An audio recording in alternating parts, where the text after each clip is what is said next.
You are listening to Charting Wealth's comprehensive review and forecast for the week beginning Monday, the 23rd of July, 2018. Our book is available, Charting Your Way to Wealth. Please buy it. You can see the links in the show notes on this broadcast, either at our YouTube channel, at our website, chartingwealth.com, or in the show notes if you are a subscriber. We would so appreciate your support. This is the one big way that we monetize our channel. We bring you our daily reviews free every day of the week. And of course, over the weekend, you get this comprehensive review and forecast where we review what happened over the course of the past week and where things look like they're going over the course of the next week. And our book explains all of our theories, all of the indicators that we use, the charts, our theory about how we look at things and how we make decisions. So please get a copy of that. It will be well worth your while. Plus, we do some specialized training that we send out to the people who've purchased our book. And in fact, the next one is going to be on charting Bitcoin and the special chart that we have arranged for that. We will be giving that out to you for free. I'm going to be releasing that in just the next couple of, maybe 3 weeks, because we just put out on the 15th, our special 2-hour short chart training. So let's jump into what we see as the week has ended on the S&P 500 down for the day. The Qs down for the day. That's the Nasdaq 100. TLT 20-year bonds down, gold up. Let's jump into the S&P 500 now. We look at the weekly candle. What do we see? Well, it's another green up candle. Price movement is well above the weekly. Looks like it's right there on the 2-day. We had, again, a bit of a pullback over the course of the day, just barely 0.11%.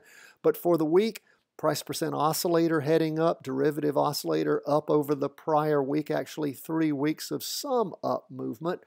And like we said, we've got a green open box candle, which means up movement. We go from the weekly to the 2-day chart, and we see the first day of this latest 2-day candle. Bit of a pullback. Now, it is not a solid red candle on our Heiken Ashi candlesticks. And don't forget, if you are new to Charting Wealth or haven't listened to our Heiken Ashi candlestick training, it is spelled Heiken-ASHI.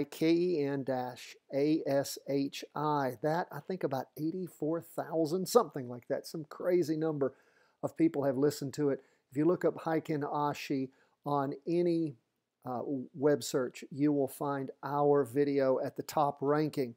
I guess it's probably the most popular one in the world, and we're very proud of that. It is a great training. Please take that. We also explain Heiken Ashi candlesticks in our book, Charting Your Way to Wealth. But what we see happening here with this red open box candle is, again, it's showing a bit of slowing.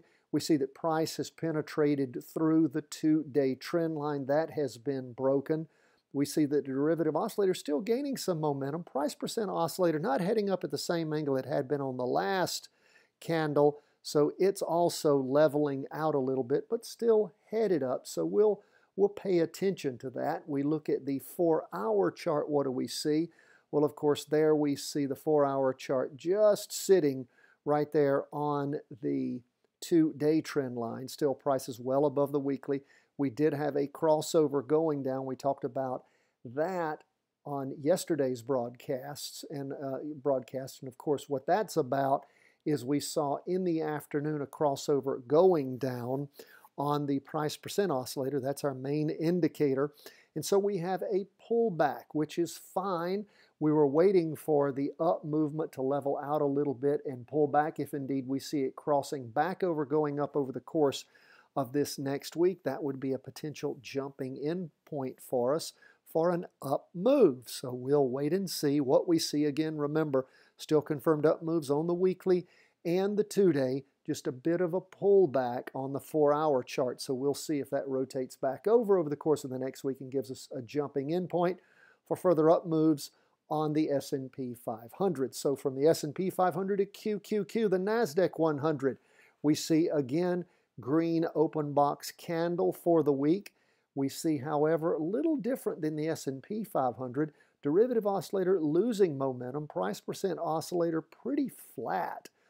But we do have a green open box candle, not as big as the prior week. Price movement is well above the weekly chart, but below the 2-day. And when I say the weekly chart, I'm talking about the weekly trend line below the 2-day trend line on that candle. We can see more as we look at the 2-day candle. Again, that penetration, the first day of this latest 2-day candle, we have a very similar candle as to the S&P 500. Red open box candle with a wick on top. Again, not as strong as a solid red candle, but is showing us a pullback. Looks like the price percent oscillator is about flat. Derivative oscillator, however, still gaining energy. So again, still a confirmed up move on the weekly and the 2-day. What we see on the 4-hour chart was a crossover actually in the morning on Thursday and really a sideways slide. So keep your eye on the prize. If we see this 4-hour chart again cross back over, going up over the course of the next week, then of course that would be our jumping in point for a potential resumed up move. Now, with the S&P and the Nasdaq 100, that may not happen.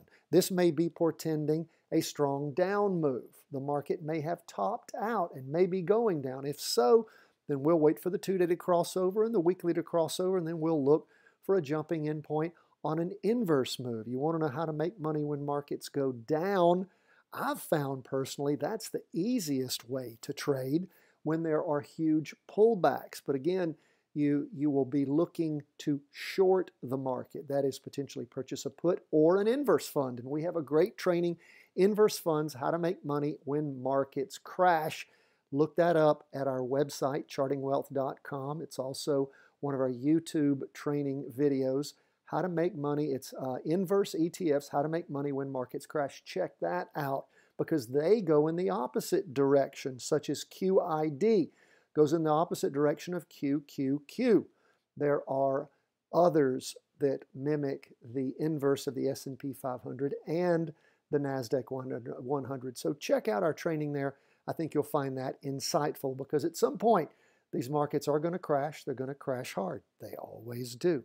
All right, let's keep moving along. We're going from the 4-hour back to the weekly. Oops, I put in 4-day.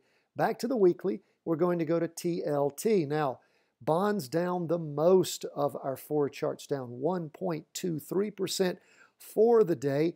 Ended up the week with a red spinning top, solid red spinning top, which means indecision, tending down, penetrating the 2-day chart and the weekly. We see that the price percent oscillator is headed down. Derivative oscillator lost energy. We go from there to, but still in a confirmed up move. However, what stopped all of it is this first day of the latest 2-day candle. We saw a big drop. We could see things starting to top out. We talked about that over the last few days, moving down. And of course, first day of this latest 2-day candle, strong drop, again, 1.23%. We saw the price percent oscillator flip over, heading down, as well as the derivative oscillator. Typically, when both of them flip at the same time, it means a pretty strong move in one direction or the other, and one that will probably go on for a while. Again, we can't call that candle fully because it's not finished drawing. It will on Monday. We look at the 4-hour chart. We can see strong down movement in the morning and in the afternoon. So we didn't have that crossover going up as we might have hoped for. It could have given us a jumping in point and an up move since the weekly and the 2-day were going up instead.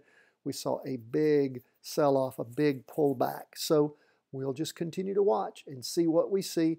As long as the 2-day and the weekly continue to be in up moves, we will wait and see if the 4-hour will cross back over after a pullback and head up. If so, that could give us a jumping in point. If not, we'll look for a down trade at some point. So that's where we are on TLT. Lastly, we go to 20-year gold. Now remember, gold has been heading down pretty hard since the 27th of April, but for 3 up weeks. This latest week, a pretty sizable down candle. However, gold was up pretty decent on Friday, 0.65%, but down for the week on our Heiken Ashi candlestick, solid red down candle. No wick on top, derivative oscillator gaining downward momentum, price percent oscillator heading down. We look at the 2-day chart. What do we see? It's pretty much gone flat on the price percent oscillator, and the derivative oscillator is losing downward momentum. Of course, again, that's based on the first day of this latest 2-day candle, which is a green top. Well, I'm trying to see if there's a wick on top. Don't see it, but again, a green up candle. And again, that's just the first day of the latest 2-day candle. That doesn't make for a change in trend yet, but it is giving us some caution. However, we had that happen back on the Thursday the 5th, the 2-day candle ending then, and Monday the 9th. Both of those are July.